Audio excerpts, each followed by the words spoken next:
Hi hello welcome back to my channel. Shooting హడావిడి అంతా అయిపోయిన తర్వాత మా ఇంట్లోకి పాలు పొంగిచ్చుకొని వెళ్తున్నాము. ఒక మంచి రోజు చూసుకొని మా ఆడపడుచు గారు కూడా వచ్చి వెళ్ళారు, కానీ ఆ క్లిప్పింగ్ అనేది మిస్ అయిపోయింది.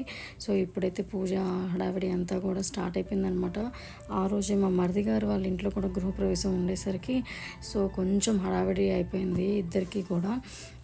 ఇప్పుడు ఏంటి అంటే ఇది మేము ఎప్పుడో తీసుకున్న హౌస్ కొంచెం రెనోవేషన్ చేసుకొని మళ్ళీ ఒక ముహూర్తం పెట్టుకొని వెళ్తున్నాము. ముహూర్తం ఎందుకు ఇప్పుడు పెట్టుకున్నాము అంటే ఇంకా వర్క్ జరగాల్సింది ఉంది. ఆ వర్క్ అంతా అయిపోయేలోపు మనకి ఆషాఢ మాసం అన్నీ వస్తాయి అన్నమాట. మనం ముందే పాలు పొంగిచ్చేసుకుంటే కనుక కొంచెం ఎప్పుడైనా ఇంట్లోకి వెళ్ళొచ్చు అని చెప్పేసరికి ఇలా చక్కగా పూజ అయితే మొత్తం కంప్లీట్ అయిపోయింది. స్వామివారికి నివేదన కూడా చాలా బాగా జరిగింది. ఇంకైతే మేము ఆ ఇంట్లోకి వెళ్ళడమే ఆలస్యం అన్నమాట. ఇప్పుడైతే ఇంట్లో చేసుకొచ్చిన ప్రసాదం తినేసి ఇంకా అందరం వెళ్ళడమే. Thank you so much for watching. మరొక షార్ట్తో మళ్ళీ కలుద్దాం.